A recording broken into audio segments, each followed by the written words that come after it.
Mommy? Nenek? Hello? Hello, Mommy. Hi. Hi Kak Nga. Who's with you? Is everyone at home? Yeah, everyone is at home. No. Kak Cik is not arrived yet. Mommy! Yeah, Adik.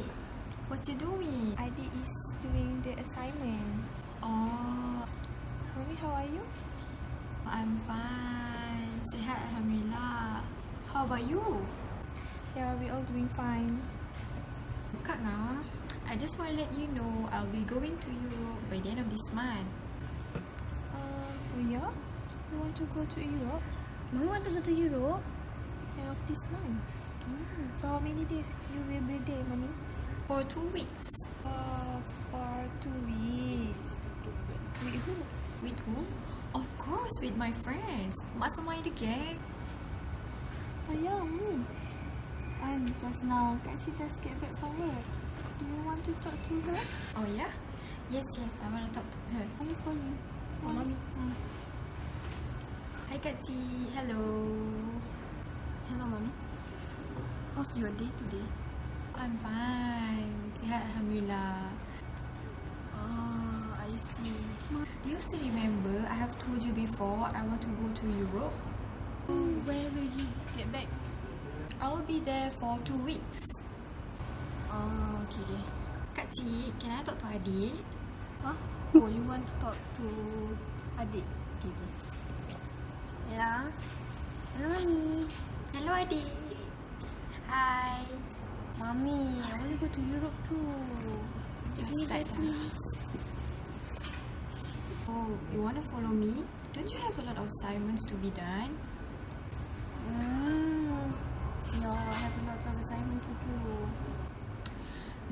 I'm so sorry sayang. I can't bring you along. Okay, never mind. But you have to buy me souvenir, okay? A lot of clothes and all the souvenir, okay? Me too. I want more. I want souvenir. I want more. I want chocolate. Okay, don't worry. I promise I'll buy you a lot of souvenir. Can I talk to Kak Nga, please? Okay, Mama want to talk to you. Bye, Mommy. Okay. Hello Kak Nga. Yeah, Mommy. So, You need to listen here carefully, okay? You need to take care of your siblings. Make sure they eat their meal on time. And please take care of your adik. Okay?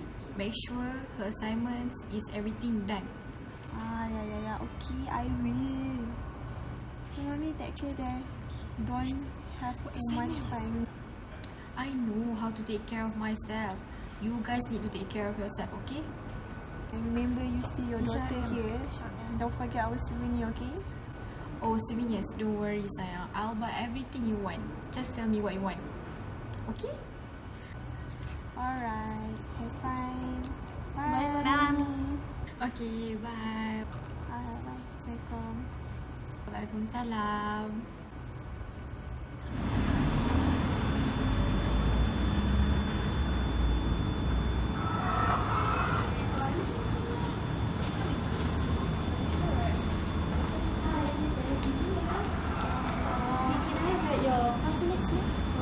Never mind. You know what? Is it long for you to explain? No. Still have time? Sure. No. So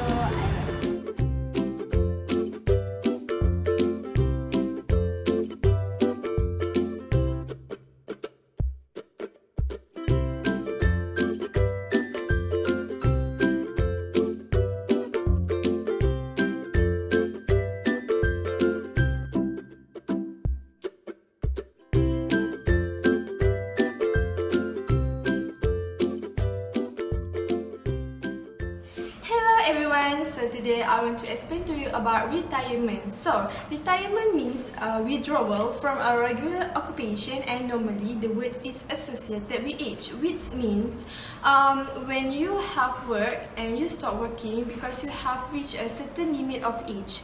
And I want to explain more about why you need to take for a retirement scheme, which is what is the importance of this retirement scheme? First, of course, you want to live a very comfortable standard of living during retirement, and then you want to determine the level of income needed during your retirement. Because sometimes people not use their money wisely. Some of them use it to expense their money, using a brandy clothes, a fancy shoes, and also travel all around the world without thinking whether their money is enough or not.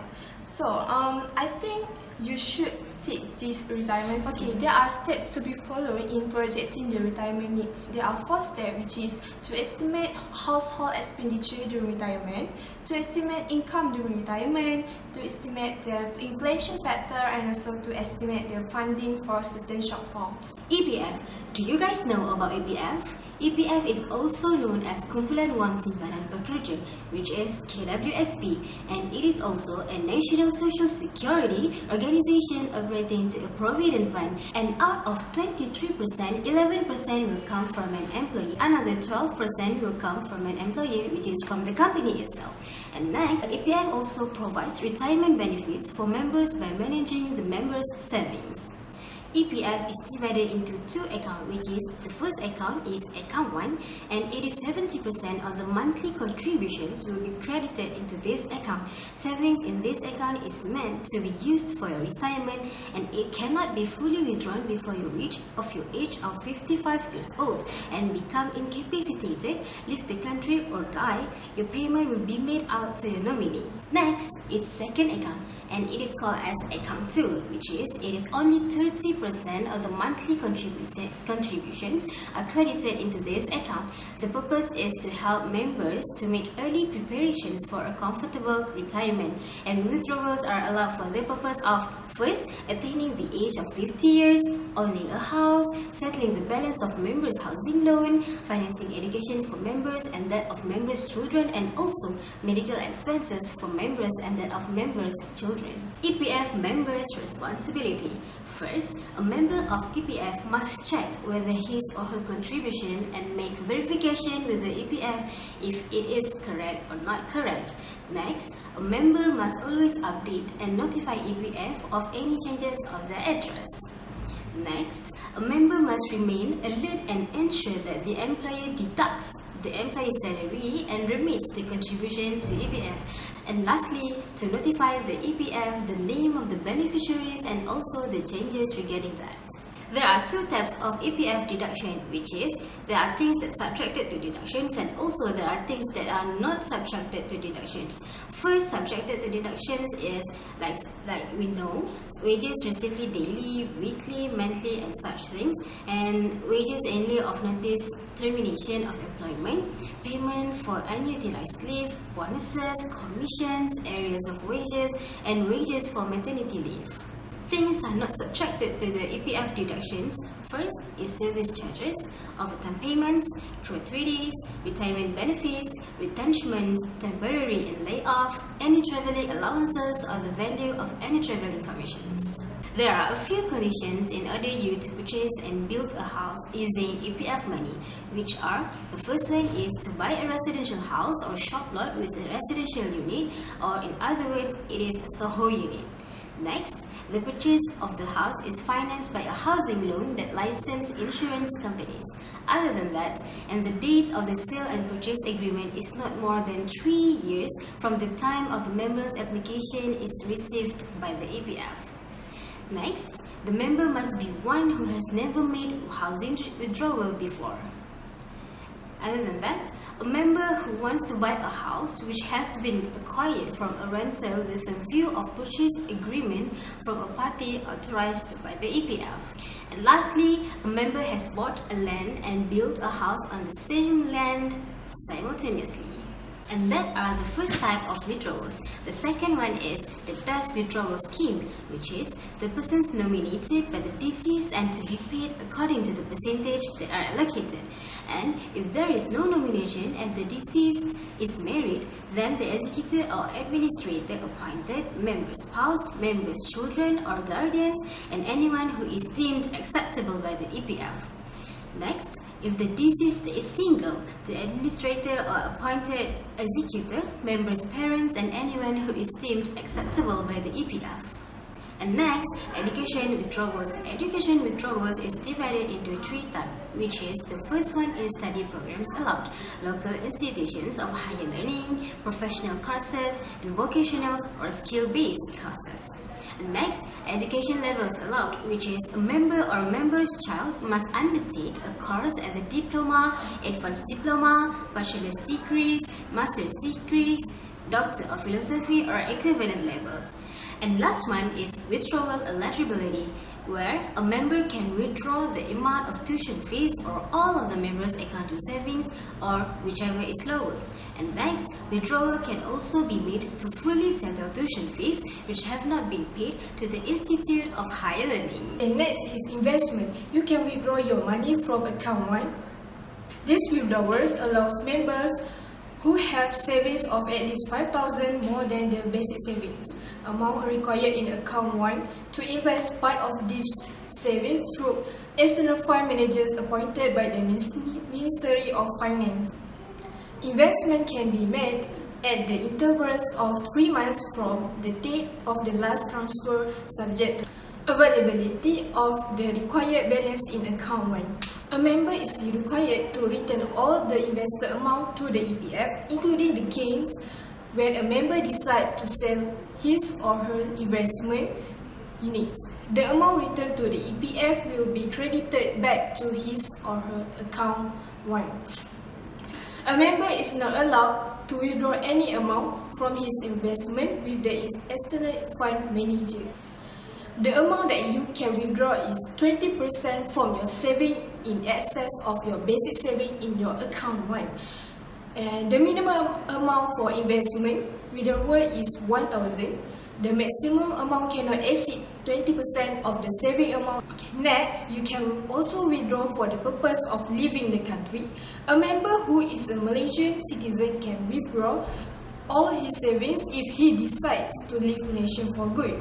And for a Malaysian citizen, this is to say that he has revoked or renounced his citizenship. Next is for medical withdrawal.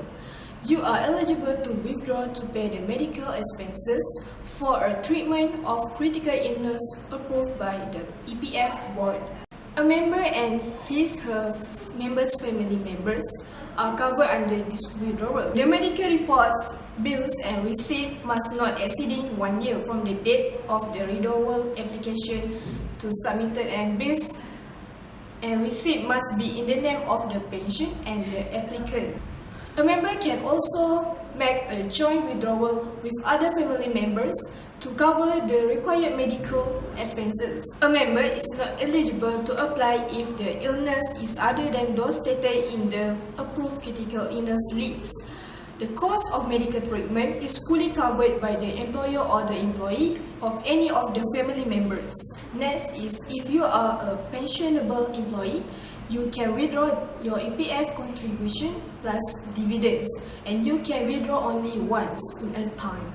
Okay, you can withdraw if you are buys or builds a residential house or a shop lot with residential unit. A member can withdraw from account 2 for this purpose. The member must have an outstanding balance with an approved financial institution for the purpose of buying or building a house. A member must have been registered as the owner of the property. A member can withdraw his or her savings based on the current outstanding balance of housing loans or the balance available in account 2, whichever is lower. And you can also withdraw for the purpose of physical or mental incapacitation. A member can withdraw all of his savings from all accounts if he becomes physically or mentally incapacitated. The member must get the medical report of becoming physically or mentally incapacitated from a doctor. The next is retire withdrawal scheme. And EPF members can withdraw all his savings from account 2 upon reaching the age of 50 years. It is to assist the member in making preparations before retirement, and the application can be submitted 6 months before reaching the age of 50 years. A payment will be made to the members after the members has reached the age of 50 years. The last is retirement withdrawal. An EPF member can withdraw all his savings in a lump sum when he reaches the age of 55 years. The application can be submitted 6 months before reaching the age of 55 years, and the payment will be made after you reaching the age of 55 years. SOCSO. Do you guys know what SOCSO is? SOCSO is Social Security Organization, which is also known as Pertubuhan Keselamatan Sosial, PERKESO, is a Malaysian government agency. The purpose of SOCSO is to provide social security protection to Malaysian employees under the Employees Social Act 1969, and to ensure guaranteed benefit payments are adequate, timely, and to enhance the level of occupational safety and health. Lastly, SOCSO provide coverage under 2 schemes, which is Employee Injury Scheme and Invalidity Pension Scheme. Employment Injury Insurance Scheme provide protection to employees who suffer from accident arising from work, and also it caused by an occupational disease. So, there are 8 benefits from Employment Injury Insurance Scheme, which are medical benefit, temporary disablement benefit, permanent disablement benefit, constant attendance allowance, facility for physical rehabilitation, dependence benefit, funeral benefit, and lastly, education benefit. So, the second scheme is Invalidity Pension Scheme, which is defined as a serious disablement or morbid condition of a permanent nature that is either incurable or likely to be cured, as a result of which an employee is unable to earn at least 1/3 of what a normal able person could earn. So, there are 7 benefits of Invalidity Pension Scheme, which is invalidity pension, invalidity grant, constant attendance allowance, survival pension, funeral benefit, facilities for physical or vocational rehabilitation and dialysis. Lastly, educational benefit.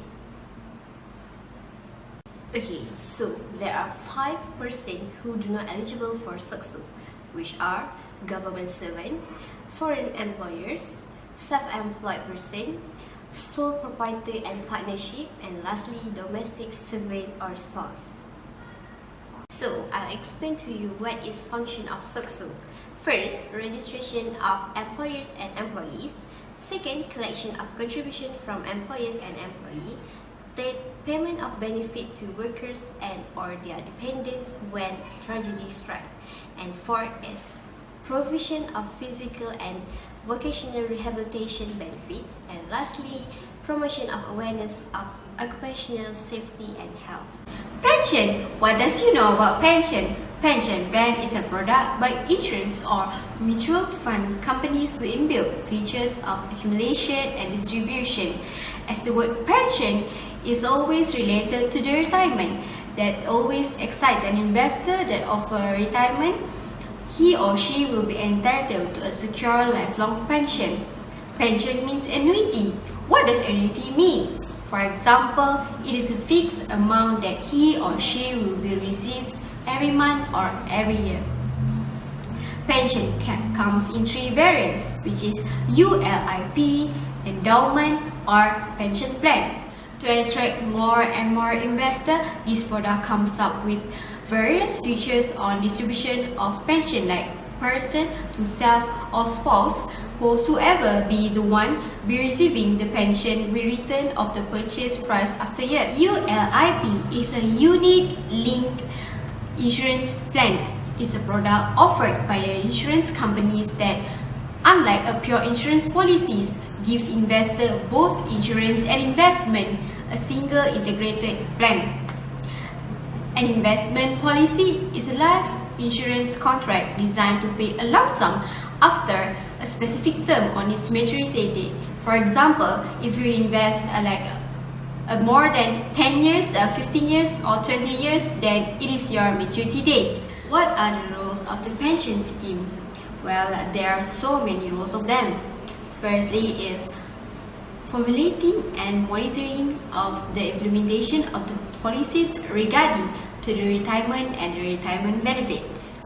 Approving retirement derivative benefit for officers of the public service, employees of statutory and local authorities and judges according to the appropriate laws. Managing the disbursement of retirement benefit and cessation of service help. Well, next is to managing the disbursement of retirement benefit and cessation of the service benefit. Developing and managing system appropriate for the efficient approval and disbursement of the retirement and cessation of service benefits. Well, there are so many purposes of the pension scheme. What are the purposes? Well, firstly is to acknowledge and appreciate the excellent service with the loyalty, dedication and honesty rendered to the government by the personnel.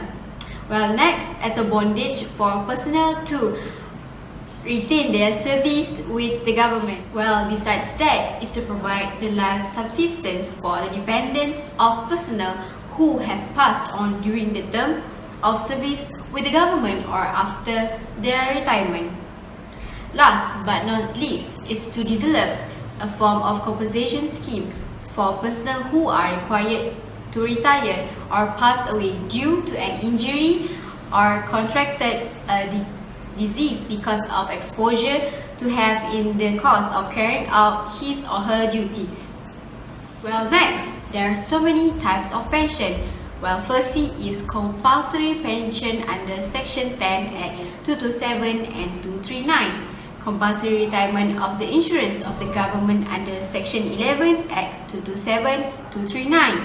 Optional retirement under Section 10 Act 227 and 239. Last but not least, retirement that privatization of a government agency under Section 10(5)(b), 12 and 12A/113 Act 227 or N239. On the other hand, there are so many types of the pension benefits, where pensionable officers who retire or are asked to be retired from the government service is eligible for the following pension benefits. Firstly, service pension, where they will be receive monthly payment. Second, service gratuity, where pensionable will be receiving lump sum payment. Last but not least, cash award in lieu of leave are given to a personnel who are unable to utilize all of his leave due to exigency. Well, let's proceed to disability pension. Additional benefit given to a government officer who is required to retire because of health reasons due to, firstly, the cause of performing his official duty. Second, contracting a disease to which he is exposed by the nature of his duty. The third one is sustaining an injury due to a travel accident. Pension card. The pensioners will be receiving a pension card. Pension card will be giving you two benefits, which is it will support your medical health, and second, it will support your children's tuition fees.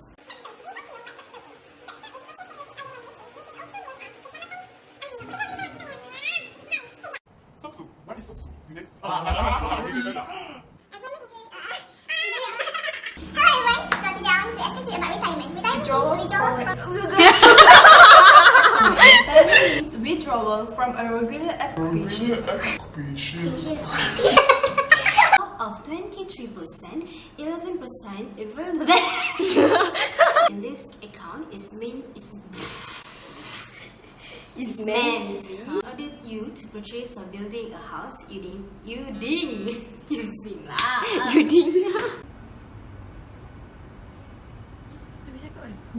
Dah. Oh, Kak Nga.